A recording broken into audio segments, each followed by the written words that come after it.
जय श्री हरि। आज बृहस्पतिवार के दिन हम बृहस्पति देव जी की कथा सुनने जा रहे हैं। इस कथा को सुनने मात्र से आपकी सारी मनोकामना पूर्ण होगी और बृहस्पति देव प्रसन्न होंगे। और बृहस्पतिवार व्रत करने से धन, विद्या, पुत्र तथा अन्य मनोवांछित फलों की प्राप्ति होती है। परिवार में कलह नहीं होता, सदैव सुख समृद्धि शांति का निवास होता है। यह व्रत अत्यंत श्रेष्ठ व शुभ फलदायी है। प्राचीन काल में भारतवर्ष में एक प्रतापी राजा राज्य करता था। वह अत्यंत धर्मात्मा एवं दानी महापुरुष था। वह नित्य प्रति नियम पूर्वक मंदिर में पूजा और ब्राह्मण और गुरुओं की सेवा किया करता था। उसके द्वार से कोई भी दुखी याचक निराश होकर नहीं लौटता था। राजा प्रत्येक बृहस्पतिवार को व्रत रखता और पूजन किया करता था। वह प्रत्येक दिन गरीबों की हर प्रकार से मदद करता था। राजा की रानी राजा के व्यवहार के बिल्कुल विपरीत थी। उसे यह सब पसंद नहीं था। उसे यह सब करने में आलस्य आता था। ना तो वह व्रत रखती और ना ही किसी गरीब की सहायता करती। राजा को भी यह सब करने से रोकते हुए कहती, ये सब व्यर्थ के कार्य है राजन, ये सब आपको शोभा नहीं देता। समय और धन का तुम दुरुपयोग कर रहे हो, जो एक राजा का कर्तव्य नहीं है। एक दिन राजा शिकार खेलने की इच्छा से वन को चला गया। पीछे महल में रानी और दासी थी।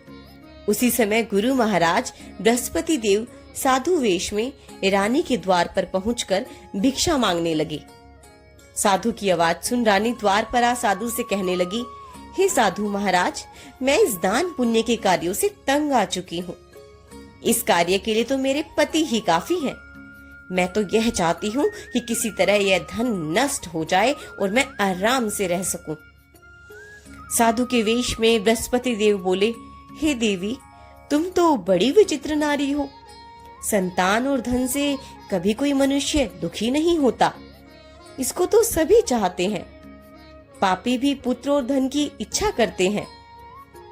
तुम्हारे पास धन की अधिकता है तो इस धन का सदुपयोग करो। भूखों को भोजन कराओ, प्याऊ लगवाओ, अनाथों अपाहिजों के लिए दान दो, ब्राह्मणों को दक्षिणा दो, धर्मशालाओं का निर्माण कराओ, कुआं, तालाब, बावड़ी, बाग बगीचों आदि का निर्माण कराओ तथा निर्धनों की सहायता करो। कुंवारी कन्याओं का विवाह कराओ, यज्ञ आदि धार्मिक कार्य करो।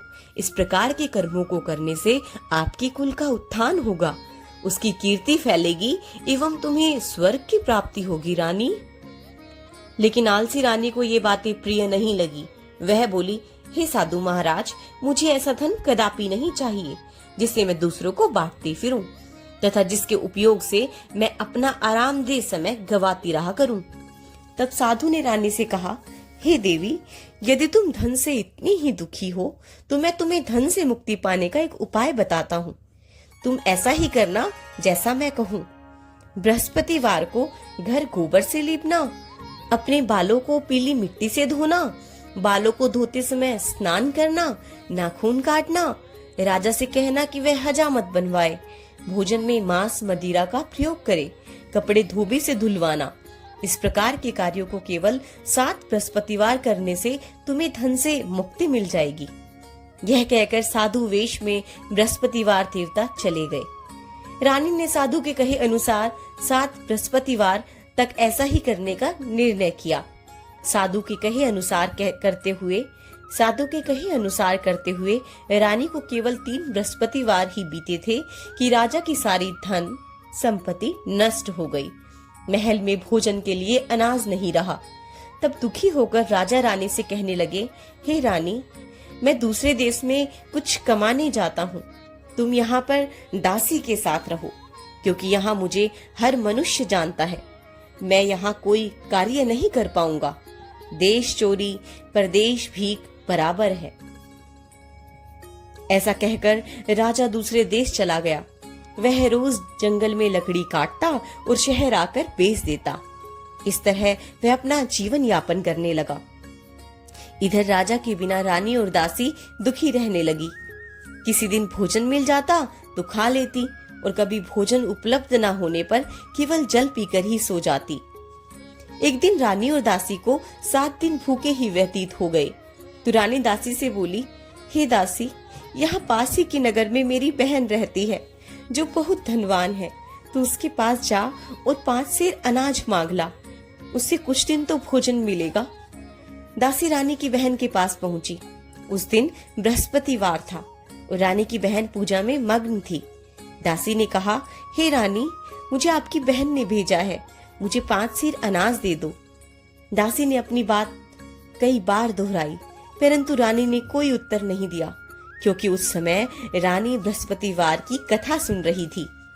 जब रानी ने दासी को कोई उत्तर नहीं दिया तो वह अत्यंत दुखी हुई और उसे गुस्सा भी आया। वह वापस लौटकर अपनी रानी से बोली, हे रानी, आपकी बहन बहुत ही धनी स्त्री है, वह छोटे लोगों से बात नहीं करती, वह धन के मद में चूर है। उसने मेरे कई बार आग्रह करने पर भी कोई उत्तर नहीं दिया तो मैं वापस चली आई। रानी अपनी दासी को दुखी देखकर बोली, हे दासी, इसमें उसका कोई दोष नहीं है। जब मनुष्य का बुरा वक्त आता है तो सारे सगे संबंधी मुख मोड़ लेते हैं, कोई सहारा नहीं देता। अच्छे बुरे का पता विपत्ति में ही लगता है। जो भगवान को मंजूर होगा वही होगा, इसमें किसी का कोई दोष नहीं। उधर रानी की बहन ने कथा सुनकर सोचा, मेरी बहन की दासी आई थी, भगवान बृहस्पति देव की कथा सुनने के कारण मैं उससे नहीं बोली और वह दुखी हो वापस लौट गई। वह अपनी बहन के घर जाकर कहने लगी, हे बहन, मैं बृहस्पतिवार की व्रत कथा सुन रही थी।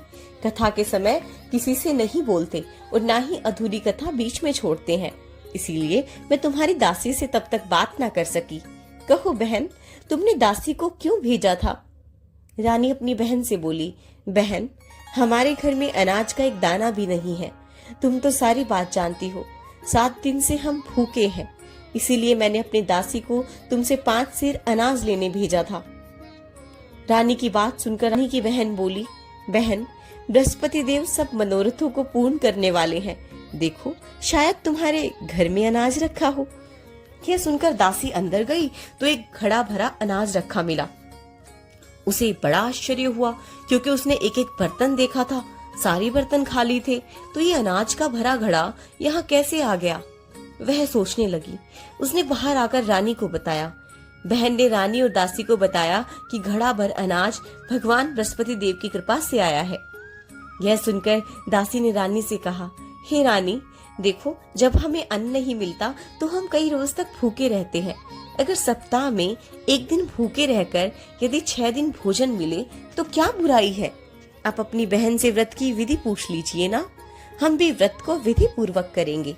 दासी की आग्रह करने पर रानी ने अपनी बहन से बृहस्पतिवार के व्रत की विधि पूछी। उसकी बहन बोली, हे बहन, बृहस्पति देव का व्रत बेहद सरल है। इस व्रत हेतु बृहस्पतिवार को चने की दाल व गुड़ से विष्णु भगवान की केले की जड़ में पूजा करते हैं और दीपक जलाते हैं। इस दिन पीले वस्त्र पहने और पीला भोजन करें तथा पहले कथा सुने।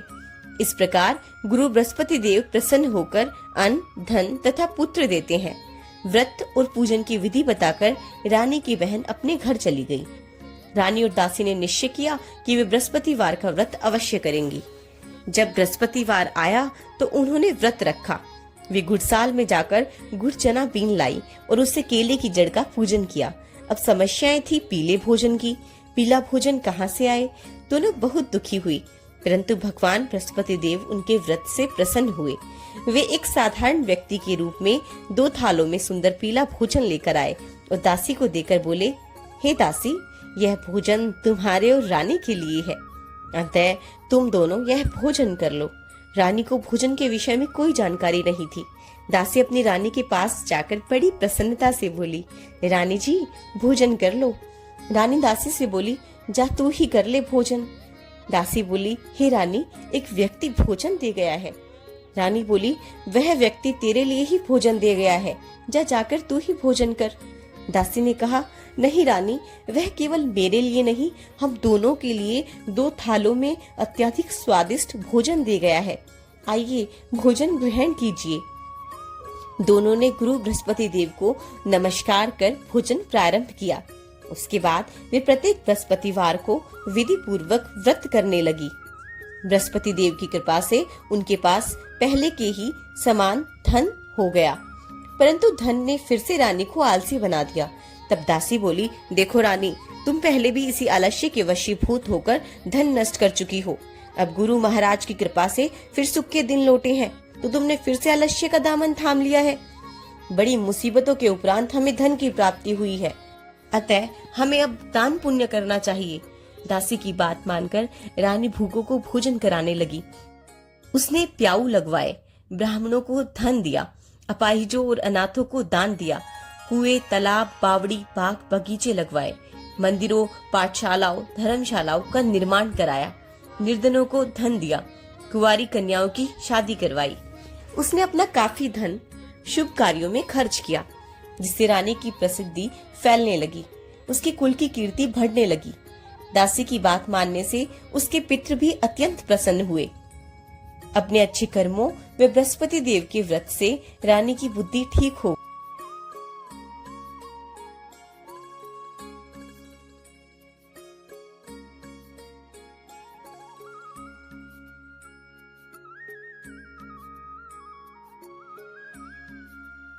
तेरी रानी तुझे याद करती है, अपने देश लौट जा। राजा प्रातःकाल उठकर अपने स्वप्न के विषय में विचार करने लगा। स्वप्न की बात याद कर उसने सोचा, लौटने हेतु कुछ धन तो होना चाहिए। आज तक मैंने किन किन मुसीबतों से अपने दिन व्यतीत किए हैं, यह मैं ही जानता हूँ। अपने बुरे समय को याद कर राजा रोने लगा। तभी वहाँ बृहस्पति देव साधु वेश में प्रकट हुए और राजा से बोले, हे लकड़हारे, तुम इस वीरान जंगल में क्या कर रहे हो? किस चिंता में इस तरह बैठे रो रहे हो? मुझे बताओ। साधु की बात सुन राजा हाथ जोड़कर बोला, हे प्रभु, आप तो सब जानते हैं। इतना कहकर राजा ने साधु को अपनी संपूर्ण कहानी कह सुनाई। साधु के रूप में भगवान उसके वचनों को सुन कहने लगे, हे राजा, तुम्हारी पत्नी ने बृहस्पति देव के प्रति जो अपराध किया था, उसी कारण तुम्हारी ये दशा हुई है। अतः तुम अब इस चिंता को छोड़कर बृहस्पति देव का व्रत करो। भगवान बड़े दयालु हैं, तुम्हारी अवश्य सुनेंगे। तुम चने की दाल, गुड़ व जल से भरे लोटे से केले की जड़ में बृहस्पति देव का पूजन करो, फिर कथा कहो या सुनो। भगवान बृहस्पति देव तुम्हारे कष्टों को हर कर तुम्हारी सभी मनोकामनाओं को पूर्ण करेंगे। साधु की बात सुनकर राजा बोला, हे प्रभु,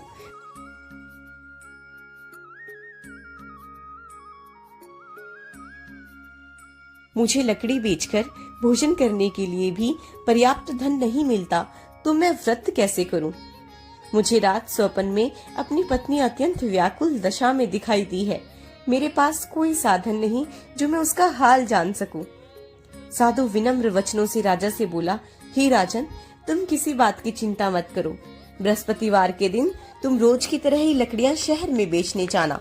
तुम्हें रोज से दुगना धन प्राप्त होगा।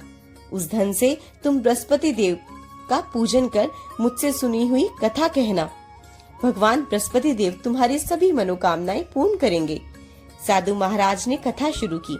बहुत समय पहले की बात है। एक नगर में एक निर्धन ब्राह्मण रहता था। वह संतानहीन था। वह प्रतिदिन पूजा पाठ करता था, परंतु उसकी स्त्री नास्तिक थी। ना तो वह स्नान करती थी, ना ही किसी देवता को पूजती थी। सुबह उठते ही भोजन करना उसकी दिनचर्या थी। अपनी पत्नी के इस आचरण से ब्राह्मण बहुत दुखी था।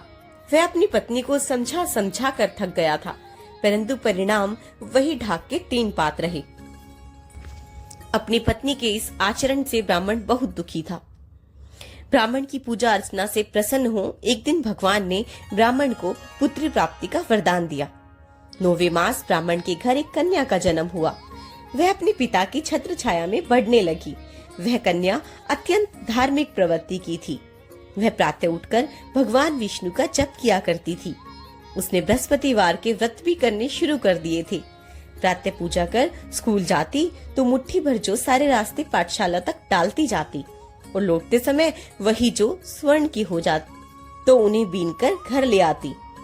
उसका प्रतिदिन का यही नियम था। एक दिन वह सूप में उन सोने के जौ को साफ कर रही थी। उसकी माँ ने जब अपनी लड़की को देखा तो बोली, हे पुत्री, सोने के जौ साफ करने के लिए सोने का ही सूप होता तो कितना अच्छा होता। दूसरे दिन बृहस्पतिवार था। वह कन्या व्रत रखकर पूजन कथा के समय बृहस्पति देव से प्रार्थना करने लगी।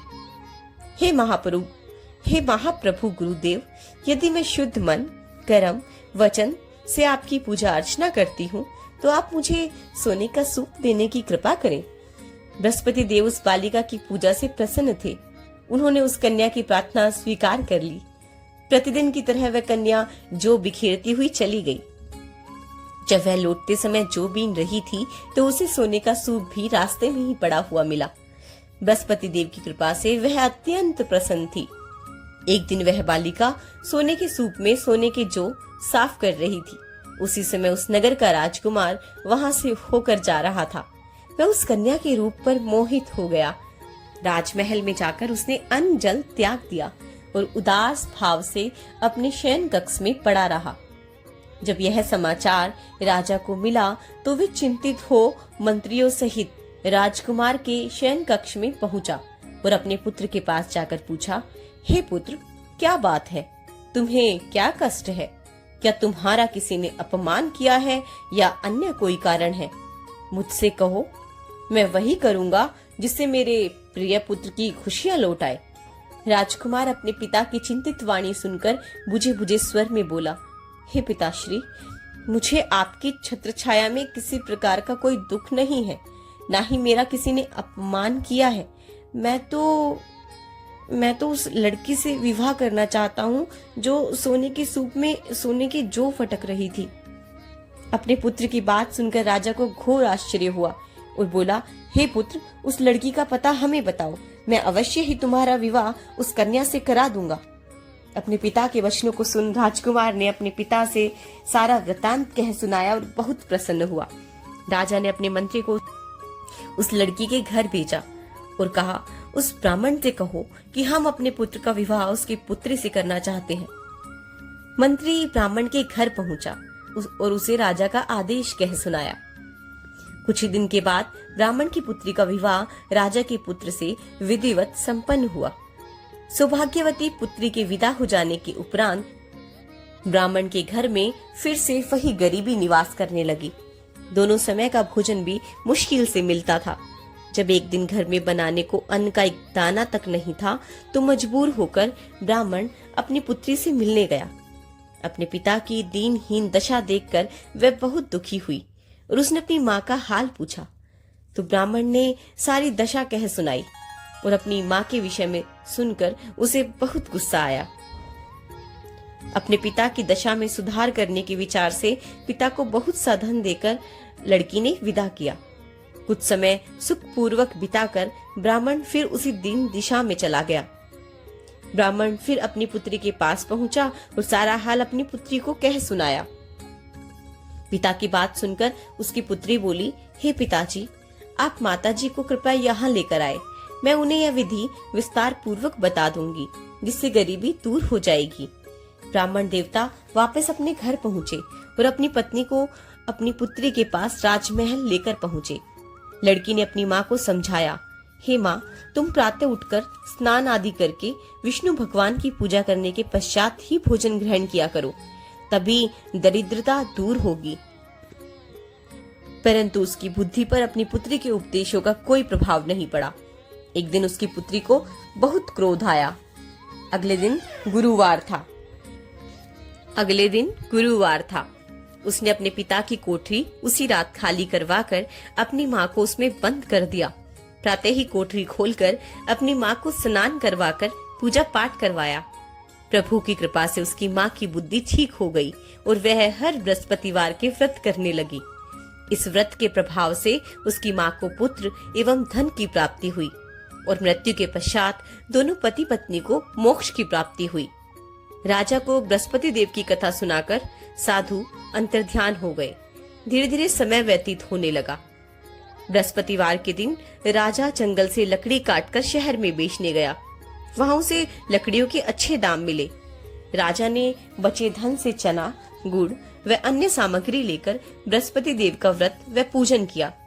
उस दिन से उसके सारे कष्ट मिट गए। परंतु अगले गुरुवार को वह व्रत करना भूल गया। इस कारण बृहस्पति देव भगवान नाराज हो गए।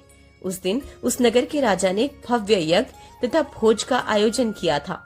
समस्त नगर राजा के आदेश पर भोजन करने राजा के महल पर गया, क्योंकि राजा का आदेश था कि जो मनुष्य घर में चूल्हा जलाएगा उसे फांसी दे दी जाएगी। लकड़हारा कुछ देर से पहुंचा, इसलिए राजा स्वयं उसे अपने साथ महल में ले गए और भोजन कराया। परंतु बृहस्पति देव के प्रकोप से रानी को अपना हार खूंटी पर नहीं दिखा।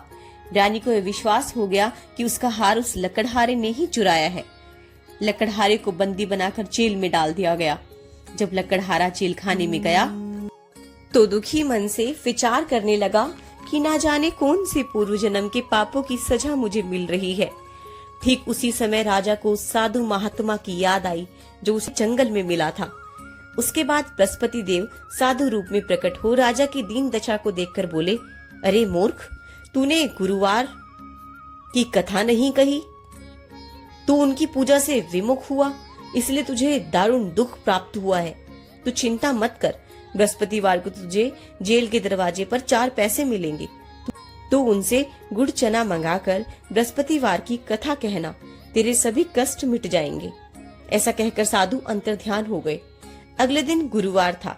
जेल के द्वार पर राजा को 4 पैसे मिले। उसने गुड़ चना मंगाकर बृहस्पतिवार की कथा कही और प्रसाद बांटा। उसी दिन बृहस्पति देव उस राज्य के राजा को स्वप्न में दिखे और उसको चेतावनी दी, हे राजा, तूने जिस निरपराध को बंदी बनाकर जेल में बंद कर रखा है वह एक राजा है, उसे छोड़ दे। रानी का हार यथास्थान खूंटी पर टंगा है। अगर तूने मेरी आज्ञा नहीं मानी तो मैं तेरा राजपाट सब नष्ट कर दूंगा। राजा प्रातःकाल उठा और खूंटी पर टंगे हार को देखकर तुरंत सिपाहियों से लकड़हारे को बुलाया और क्षमा मांगी तथा उसे राजा के योग्य सुंदर वस्त्र और आभूषण देकर विदा किया। गुरु महाराज की आज्ञा अनुसार राजा अपने नगर को चल दिया। राजा जब अपने नगर के निकट पहुंचा तो उसे अत्यधिक आश्चर्य हुआ।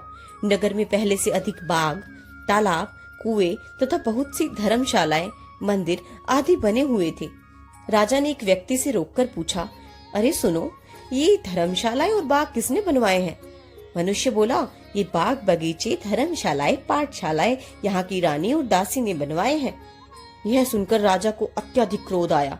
रानी के पास जब यह खबर पहुंची कि राजा आ रहे हैं तो उसने अपनी दासी से कहा, हे दासी, राजा जी हमें अत्यंत दीनहीन दशा में छोड़कर चले गए थे। वे हमारी ऐसी दशा देखकर लौट न जाए। तू बाहर जाकर द्वार पर खड़ी हो जा। दासी द्वार पर जाकर खड़ी हो गई। राजा जब आए तो दासी उन्हें रानी की आज्ञा अनुसार अंदर लिवा लाई। राजा तो अत्यंत क्रोधित था। उसने तुरंत अपनी तलवार खींच ली और रानी से पूछा, पता रानी, तेरे पास इतना धन कहाँ से आया? हे नाथ, आप सही कह रहे हैं, यह सब धन हमें बृहस्पति देव की कृपा से प्राप्त हुआ है। रानी की बात सुनकर राजा का क्रोध समाप्त हो गया। उसने निश्चय किया कि सब तो सप्ताह में 1 बार कथा कहते हैं, मैं दिन में 3 बार कथा कहूंगा। उसके बाद हर समय राजा के दुपट्टे में चने और गुड़ बंधे रहते थे। वह दिन में 3 बार कथा करने लगा। एक दिन राजा ने अपनी बहन को लीवा लाने का विचार किया। इस तरह का निश्चय कर रानी से कहकर चल दिया। मार्ग में उसने देखा वृद्ध लोग मुर्दे को लिए राम नाम सत्य है कहते जा रहे हैं। उन्हें रोककर राजा बोला, हे भले मानस, मेरी बृहस्पतिवार की कथा सुन लो। वे सभी बोले, यहाँ हमारा आदमी मर गया और इसे अपनी कथा की पड़ी है, नहीं सुननी तेरी कथा। परंतु एक वृद्ध आदमी बोला, अच्छा कहो, हम तुम्हारी कथा भी सुनेंगे। कहो भाई, अपनी कथा कहो।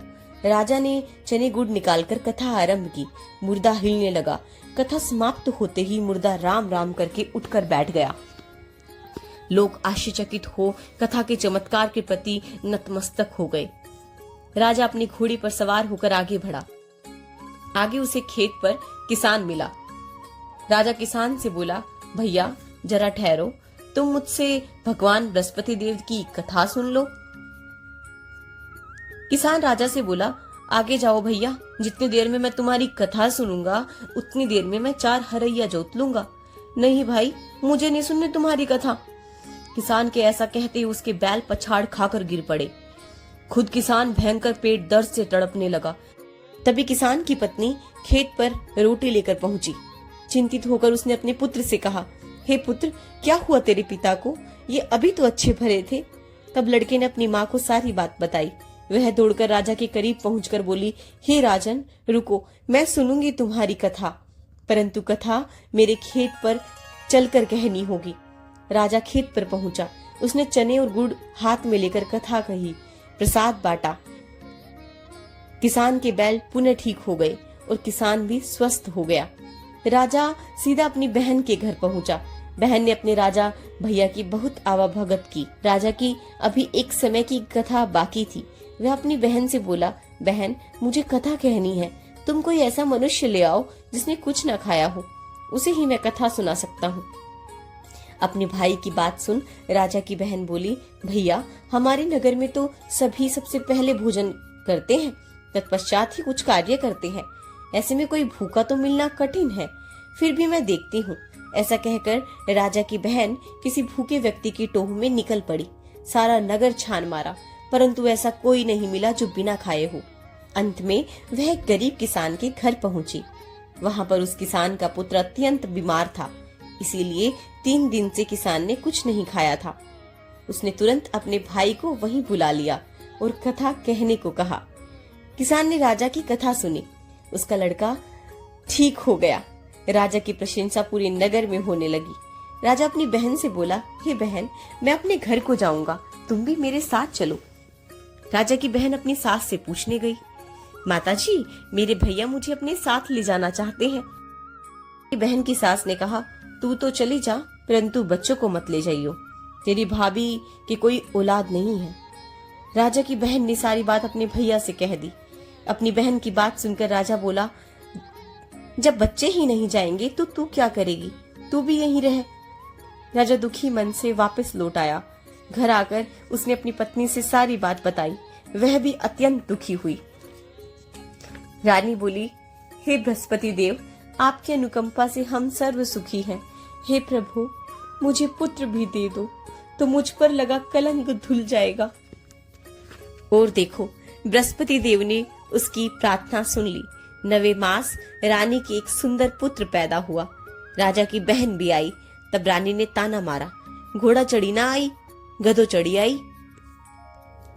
राजा की बहन बोली, यदि मैं इस प्रकार ना कहती भाभी, तो तुम माता कैसे बनती? बृहस्पति देव ऐसे ही है, जैसी जिसकी मनोकामना है उसको पूरा करते हैं। हे बृहस्पति देव, आपने जिस प्रकार राजा को सर्व सुख संपन्न किया, उसी तरह सभी को सुख देना। बोलो बृहस्पति देव की जय। बृहस्पति देव जी की आरती। ओम जय बृहस्पति देवा, स्वामी जय बृहस्पति देवा। छिन छिन भोग लगाऊं, कदली फल मेवा। ओम जय बृहस्पति देवा, तुम पूर्ण परमात्मा, तुम अंतर्यामी। स्वामी तुम अंतर्यामी, जगत पिता जगदीश्वर, तुम सबके स्वामी। ओम जय बृहस्पति देवा, चरणामृत निज निर्मल, सब पातक हरता। सकल मनोरथ दायक, कृपा करो भरता। तन मन धन अर्पण कर, जो जन शरण पड़े। प्रभु प्रकट तब होकर, आकर द्वार खड़े।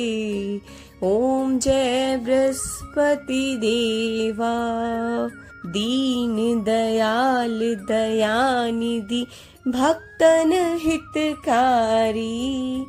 पाप दोष सब हरता, भव बंधन हारी।